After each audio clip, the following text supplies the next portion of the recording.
Statement हुए कि नहीं?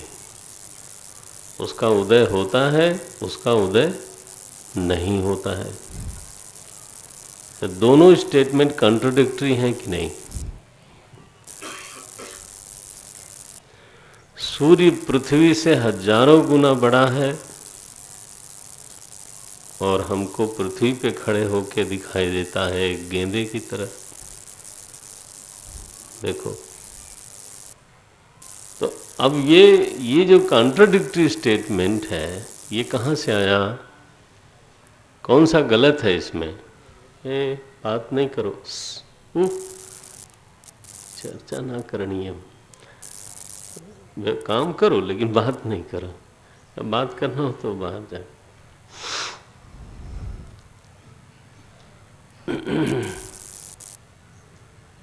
वृंदावन में कथा हुई है, तो वहाँ पीछे बर्तन वर्तन खनकते थे, तो बार बार लोग जाते थे उनको मना करने के लिए। तो उन्होंने कहा ये कौन कथा कर रहा है भाई, इतनी कथाएं यहाँ हो गई लेकिन कभी किसी ने हमको टोका ही नहीं। वहाँ खुद ही इतना शोर होता रहता है कि हम लोग डिस्टर्ब होते रहते हैं। तो यहाँ कौन कथा करने आ गया कि जिसको बर्तन खनकने की आवाज़ आप लोगों को आती है? बोले हैं एक अपने ही ढंग के जनाब। तो इस समय तो आपको 7-8 दिन ऐसे शांति से कुछ शेयर करना है, कोई खास लेन देन होनी चाहिए नहीं। अगर ऐसा समवेतीकरण बना है प्रभु की कृपा से, तो कुछ आदान प्रदान होना चाहिए। तो ध्यान रखना, वेदांत किसी भी वाक्य को गलत नहीं कहता। सूर्योदय होता है, वेदांत कहेगा सच है, ये सोपाधिक सच है। आप ऐसा नहीं बोलना, वेदांत ऐसा नहीं कहता है ये गलत है ये सही है। ऐसा कहना सबसे आसान है। लेकिन कमल से पूछो कि सूर्योदय होता है कि नहीं, चिड़ियों से पूछो कि सूर्योदय होता है कि नहीं। जब एक चीज हो रही है तो उसकी व्याख्या होनी चाहिए, बजाय इसके कि उसका सीधे सीधे निषेध कर दिया जाए। No, should not be done. Vedanta का ये कहना है कि सोपाधिक सूर्य में उदय अस्त होता है, उसमें शीत निवारण की शक्ति है, वो अंधकार को दूर करता है, वो लोगों के जीवन को नियमन करता है, शासन करता है, सब करता है। लेकिन कौन सा? बोले सोपाधिक सूर्य। निरुपाधिक सूर्य में उदय नहीं है, अस्त नहीं है, क्रिया नहीं है, कुछ नहीं है, और वो धरती से हजारों हजारों गुना विशाल। सूर्य में गति नहीं है निरुपाधिक रूप से, सोपाधिक रूप से वो पूरब में निकलता है, हाँ, और पश्चिम तक चलता है, दिन भर चलता है।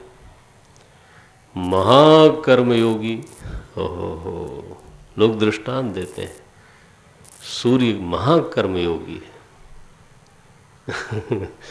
स्वयं जलता है और धरती को प्रकाश देता है, धरती को ऊष्मा देता है। तो बड़ी कविताएं लिखी गई सूर्य के ऊपर, लेकिन वो सब सही है सोपाधिक रूप से।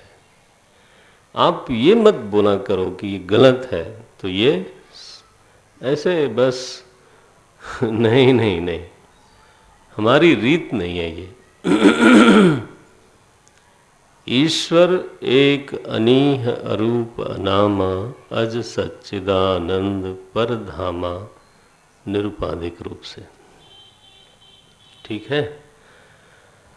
ज्ञानम अद्वयम तत्वम, जो भागवत में कहा, निरुपाधिक रूप से। लेकिन जब जगत की उपाधि बीच में डाल के हम उसी तत्व को देखते हैं, हम माने हम जगत निवासी लोग, परमात्मा कभी सोपाधिक नहीं होता।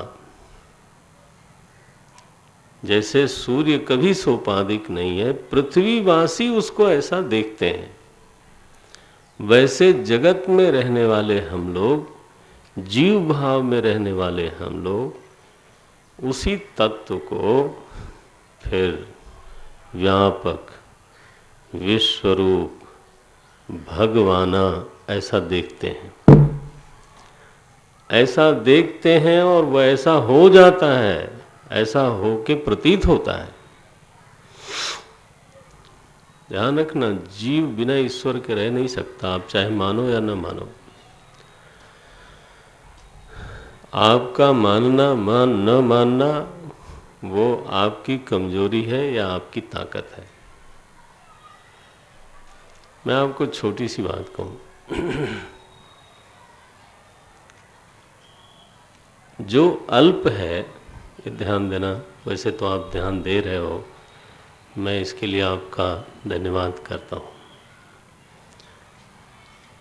जो अल्प है वो बिना विराट के रह नहीं सकता। इसको चाहे तो आप नोट कर लो। आपके भीतर, अभी मैं एक लैब में बैठा था, तो डॉक्टर साहब ने कहा कि स्वामी जी, मैं जब एमआरआई के लिए एक दिन अपने खुद ही गया अंदर ट्यूब में कि देखो तो सही कैसा लगता है, तो घबरा के निकला। बड़ी घबराहट हुई, इतना पढ़ा था उसके बारे में और इतने लोगों का मैंने एमआरआई किया, लेकिन बड़ी घबराहट हुई। हमने कहा अच्छा डॉक्टर साहब, ये तो घबराहट हुई, दैट इज योर एक्सपीरियंस, लेकिन हाउ विल यू एक्सप्लेन, घबराहट क्यों हुई? तो बोले ये तो मैं नहीं बता सकता, घबराहट हुई, दैट इज राइट। मैंने कहा फिलॉसफी है द आंसर। आंसर क्या है कि मेरे भीतर एक छोटा आकाश है, ठीक है, मेरी नाक में है, मेरे फेफड़े में है, मेरे शरीर में है। तो हमें एक विराट आकाश की जरूरत पड़ती है, नहीं पड़ती? आपके भीतर थोड़ी सी सांस जाती है, थोड़ी सी हवा जाती है, तो आपको अनंत वायु की जरूरत पड़ती है कि नहीं? चल जाएगा?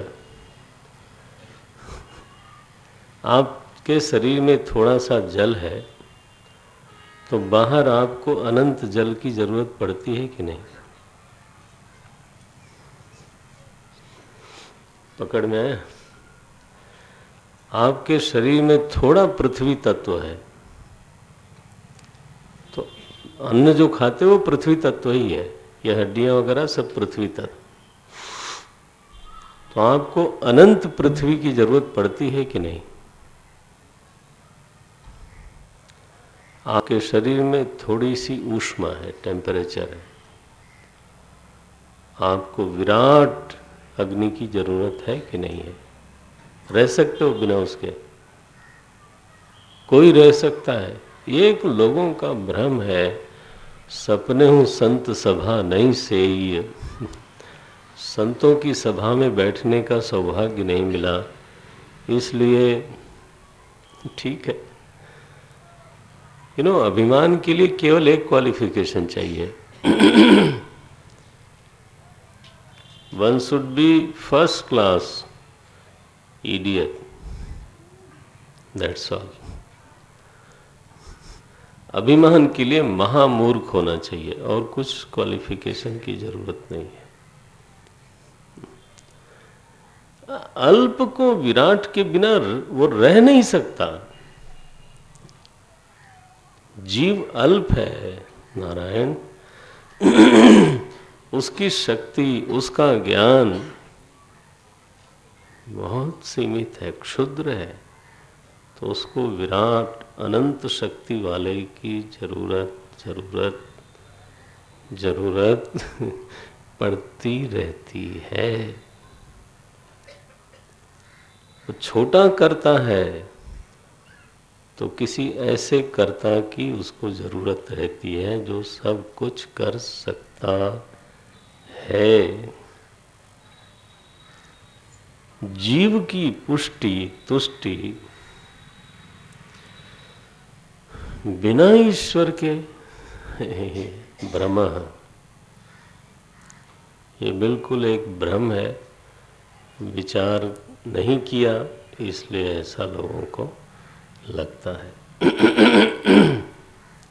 तो जीव की उपाधि हमने धारण की है तो फिर तो ईश्वर है, वो व्यापक है, विश्वरूप है, भगवाना है, सब है जनाब। और वही ईश्वर, सगुण ईश्वर, जब उसके भक्त पर कोई विपत्ति आती है और भक्त बुलावे, और कई बार तो नहीं भी बुलावे तो भी, प्रहलाद जी ने बुलाया नहीं था भगवान को, केवल निर्देश किया था। हिरण्यकश्यप ने पूछा कहाँ है, बोले महाराज हर जगह है। तो स्तंभे किम न दृश्यते, तो खंभे में क्यों नहीं दिखाई देता, बोले तत्रास्ति, वहां भी है। तो उसने प्रहार किया खंभे पर, सत्यम विधातुम निज भृत्य भाषितम। उनके भृत्य ने, उनके सेवक प्रहलाद ने मुख से बोला था कि खंभे में है। तो भगवान ने कहा कि इसको सबके सामने जाहिर करना चाहिए, मेरे भक्त के वचन की असिद्धि नहीं होनी चाहिए। मेरे भक्त ने बोल दिया, वो सही होना चाहिए। भगवान खंभ फाड़ के प्रकट हुए। सत्यम विधातुम निज भृत्य भाषितम व्याप्तिम च, और ये दिखाना है दुनिया को कि मैं कोई एक जगह में रहने वाली चीज नहीं हूं, मैं सब जगह भरा पड़ा हूं। तो प्रहलाद जी ने तो अवतार के लिए याचना नहीं की थी, लेकिन अवतार हो गया। सो केवल भगतन हित लागी, गोस्वामी जी ये बोलते हैं, अवतार बिना भक्त के नहीं होता। गीता में लिखा यदा यदा ही धर्मस्य ग्लानिर्भवति। धर्म जानते हैं, धर्म अपने आप में कोई चीज नहीं है, धर्म धार्मिक में रहता है नहीं, और अधर्म दुष्ट में रहता है। तो धर्मस्य ग्लानिर्भवति माने धार्मिकस्य ग्लानिर्भवति। ध्यान देना इस पर, धर्म किताब में नहीं रहता, धर्म धरती पर चलता फिरता नहीं है।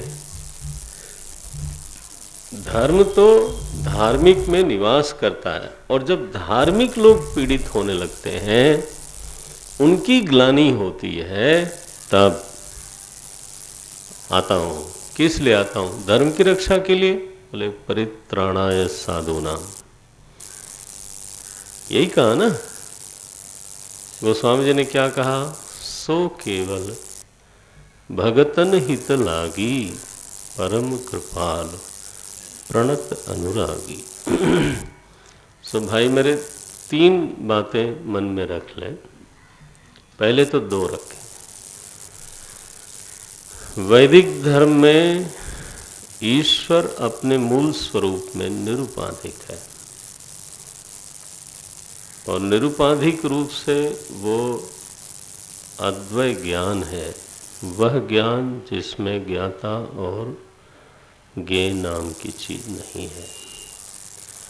एक है, अनी है, अरूप है, अनामा, अज, सच्चिदानंद, परधामा।